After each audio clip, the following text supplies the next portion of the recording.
আরে রঙ্গনদা, wait wait, তোমার তো দেখছি আর ধৈর্যই ধরছে না, একবারে সোজা হবো বউ ঘরে। একটু সময় তো দাও, একটু পরেই তো ছাদনা তলায় দেখা হবে। এই তোরা আমাকে রঙ্গনকে 2 মিনিট দে না। প্রিয়াঙ্কা, তুমি এখনো কাউকে কিছু জানাওনি কেন? মানে কি জানাবো? আমি তোমাকে সবকিছু লিখে পাঠিয়েছিলাম।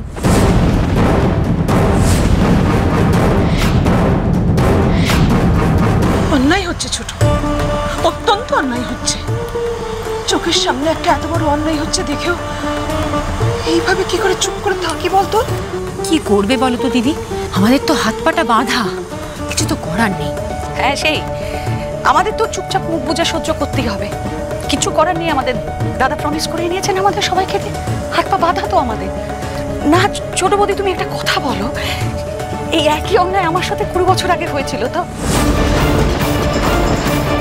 আবার দেখো ঠিক 20 বছর পরে এই একই অন্যায় তোদের সাথে হচ্ছে, কেউ কিচ্ছু করতে পারছি না, চুপচাপ দাঁড়িয়ে আছি, করছি না। বড় বৌদি তুমি বলো, তোদের অন্যায়টা কি? গরিব না মেয়েটা, শুধুমাত্র গরিব বলে ওর সাথে আমাদের কোনো মিল নেই। আমাদের স্ট্যাটাস বজায় রাখতে, সম্মান বজায় রাখতে মেয়েটাকে দিনের পর দিন সবাই মিলে আমরা অত্যাচার করছি, অন্যায় হচ্ছে ওর প্রতি। আজকে তোকে শাস্তি দেওয়া হচ্ছে, কিচ্ছু করতে পারছি না, আমরা দাঁড়িয়ে আছি দেখছি সব। তো হেল্পলেস লাগছে না? এখনো কেন ফোনটা আসছে না? হে মা মঙ্গল ছুটি, সবকিছু শেষ হয়ে যাওয়ার আগে আমাকে অন্তত একটা সুযোগ দাও। আচ্ছা ছোট বৌদি, হ্যাঁ তুই দেখে কেন দেখছি না এখানে? না আমি যতটুকু ওকে চিনেছি ও কিন্তু হেরে যাওয়ার মেয়ে নয়, ও শেষবারের মতো চেষ্টা করবে, কিন্তু ও কোথায়? ওকে তো কোথাও দেখতে পাচ্ছি। আমি না ঠিক শিওর নই জানো তো, বেরোবার আগে তো ওকে কোথাও দেখলাম না। আমি তো শ্রুতিকে ফোনে জিজ্ঞাসাও করলাম যে ও কোথাও দেখতে পেলো কিনা, ও তো বললো ওকে খুঁজে পাইনি কোথাও।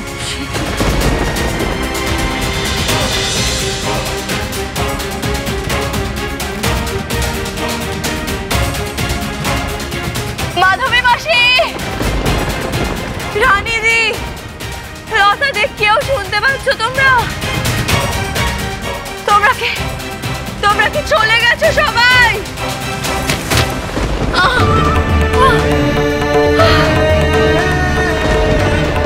মাধবী মাসি,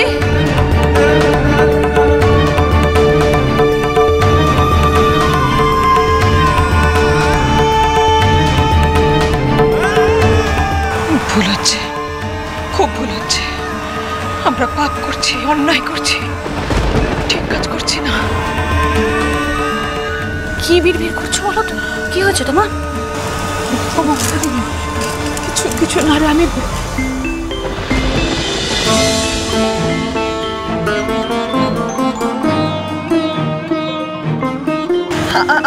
এক মিনিট আসছি। কার ফোন?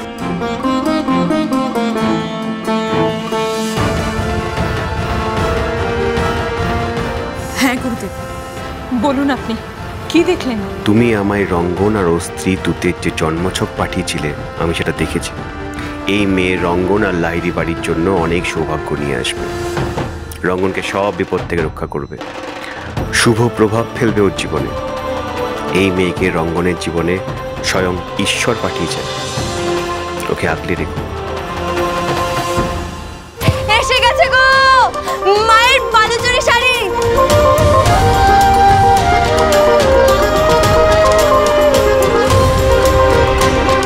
এত সুন্দর শাড়ি,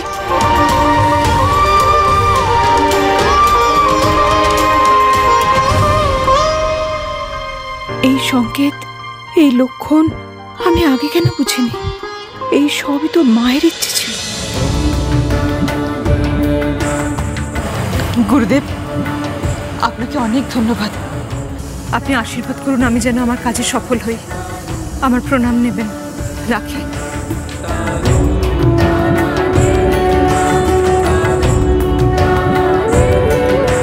কি হয়েছে দিদি? শোন, যেভাবেই হোক এই বিয়েটা আমাদের আটকাতেই হবে। মানে বিয়েটা আটকাতে হবে ছোট, নইলে অনর্থ হয়ে যাবে। দেব পাত্র কোথায়? মণ্ডপে আসতে বলুন। এই রঙ্গনকে ডাকো, কোথায় ও? ছোটদা ভাই তো ফিরলো না এখনো, কি বলবো এবার? বাবা আমি দেখছি।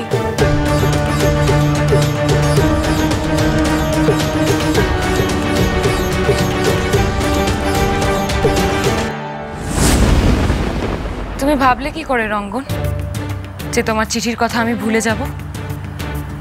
আমার সব মনে আছে। তুমি দেখো না, ঠিক সময় মতো সবার সামনে আমি সত্যিটা বলে দেবো। Rangan, I love you. তোমার জন্য আমি সব করতে পারি। Thank you thank you thank you so much Priyanka. কিন্তু একটু পর তো বিয়ে শুরু হয়ে যাবে, দেরি হয়ে যাচ্ছে তো। এত তারা কিসের রঙ্গন? তারা আছে, এটার সাথে বাড়ির মান সম্মান সবকিছু জড়িয়ে আছে। কি এর সাথে বাড়ির মান সম্মানের কি সম্পর্ক? হ্যাঁ আছে। 1 মিনিট, এখন ভিতরে যাওয়া যাবে না। বাড়াবাড়ি করো না আবিরদা, আমাকে ভেতরে যেতে দাও। ওই শ্রুতি আসার পর থেকে তোমার যত ড্রামা শুরু হয়েছে, ছাড়ো। রঙ্গন প্রিয়াঙ্কার সাথে ভীষণ ইম্পর্টেন্ট একটা কথা বলছে এবং আমাকে বলে দিয়েছে কেউ যেন ভেতরে না আসে। বন্ধু হিসেবে তোমার এটুকু করাই উচিত। দেখো তুমি যেমন ছোটদার বন্ধু, ছোটদাও তো আমার দাদা। তোমার যতটা অধিকার আছে আমারও ততটাই আছে, বরং তার থেকে একটু বেশিই আছে। প্লিজ ছাড়ো, যেতে দাও। তোমরা যতই চেষ্টা করো আবিরদা প্রিয়াঙ্কা দিয়া ছোটদা ভাইয়ের বিয়েটা আটকানো, আমি এটা কিছুতেই হতে দেবো না। ওই তুতে কিছুতেই আমাদের বাড়ির মেম্বার হয়ে উঠতে পারবে না, আমি মানব না।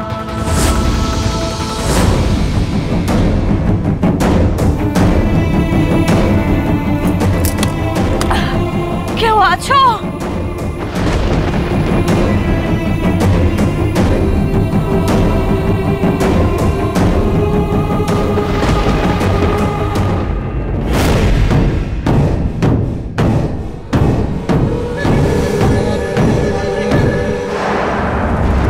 কি করছো? এখানে এসছো কেন? ম্যাডাম ওই কোল্ড ড্রিঙ্কস খেতে এসেছিলাম। কোল্ড ড্রিঙ্ক খেতে এসছো? আচ্ছা আচ্ছা, তা কে পারমিশন দিয়েছে তোমাকে এখানে আসে? ড্রাইভার হও, ড্রাইভারের মতো থাকবে। বাইরে চলে যাও, বাইরে তোমাদের জন্য ব্যবস্থা আছে, সেটা খুঁজে নাও। আর নেক্সট টাইম থেকে যেন ভেতরে না দেখি। হ্যাঁ শোনো, এটা রেখে দিয়ে যাও। শোনো,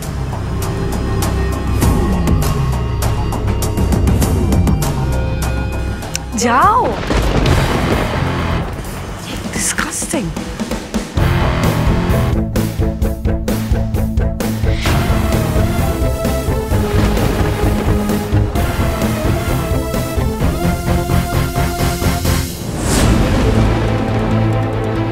ঋষিকা, ছোটদা তুই এখনো এখানে দাঁড়িয়ে আছিস কেন?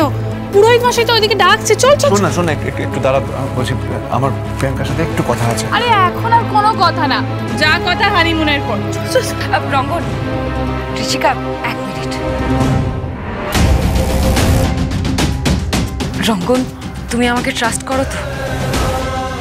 দেখবে সময় মতো সবার সামনে সত্যিটা আমি ঠিক বলে দেবো, তুমি চিন্তা করো না। দাঁড়া, আমি 1 মিনিট আসছি। শোনো না, আমি একটা কথা বলছি। কি বলছো কি তুমি? এই বিয়েটা যেভাবে হোক আটকাও। এই বিয়েটা হওয়াটা ভালো হবে না। গুরুদেব বলেছেন তুতে আমাদের রঙ্গনের জন্য যোগ্য। মা মঙ্গলচণ্ডীর কৃপায়ও আমাদের সঙ্গে আমাদের জীবনে এসেছে, ও আমাদের বাড়ির জন্য সৌভাগ্য নিয়ে আসবে। কি বলছো কি তুমি? তুতে মানে ওই কাজের মেয়েটা আমার ছেলের জীবনে আমাদের পরিবারে সৌভাগ্য নিয়ে আসবে?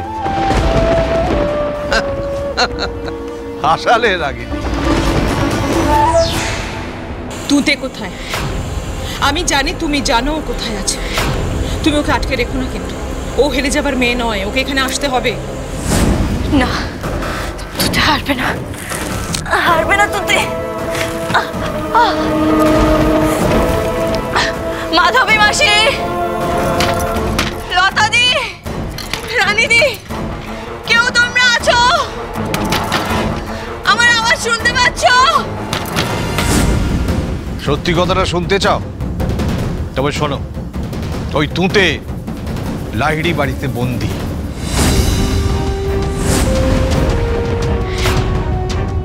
হাজার চেষ্টা করলেও এখানে আসতে পারবে না, কারণ আমি চাই না যে এই বিয়েতে ও বাধা দিক। এটা অন্যায় হচ্ছে, এটা অন্যায় হচ্ছে। তুমি কেন বুঝতে পারছো না?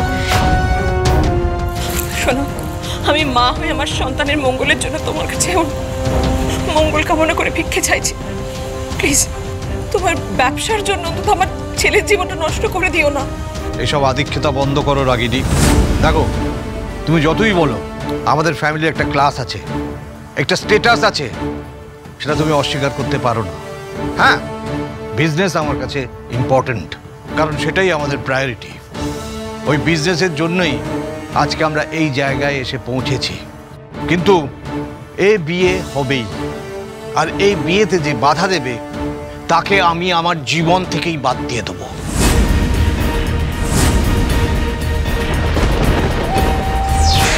আমি খুব খুশি হলাম অম্বরীশ তোমার এই পারফরমেন্সে। তবে না হবে বিয়ে, না থাকবে তুতে রঙ্গনের জীবনে। রাজপাট আমার অভিষেকের হাতেই থাকবে চিরকালের মতো। রাগিনী, বলছি যে বড় লোকের বউ হলে এটুকু তো মেনে নিতেই হয়। তুই এত বছরেও এটা অভ্যেস করতে পারলি না? এতদিন আমি অনেক কিছু মানিয়ে নিয়েছি মন্দিরা, কারণ অন্যায়টা আমার সঙ্গে হয়েছে। কিন্তু এটা না আমার ছেলের জীবনের প্রশ্ন। আমি কিচ্ছু মানিয়ে নেব না, আমি হারবো না। দিদিভাই কি করছে? দিদিভাই শোনো, তুমি এভাবে কোথায় যাচ্ছ? তুমি যেও না। আমার একটা কথা শোনো, যা করার আমাদের আলোচনার মধ্যে দিয়ে করতে না। কেন চলে যাচ্ছ? সময় নেই, দাঁড়া, আমাকে এক্ষুনি আসছি আমি। দিদিভাই, তোমরা কি শুরু করেছো? তোমরা কি ভুলে গেছো যে দাদার শরীরটা খারাপ? কিন্তু একদম চুপ। সবাই যদি এক এক করে এখান থেকে চলে যায় তাহলে লোকজন কি মনে করবে? যাও ভেতরে যাও। দেবো,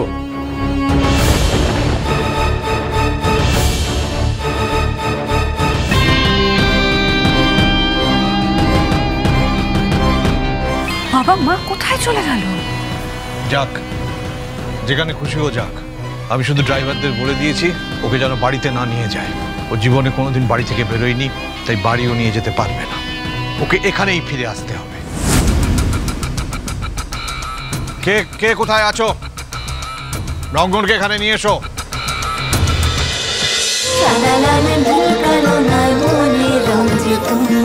চলো চলো চলো চলো চলো পাল্টাই।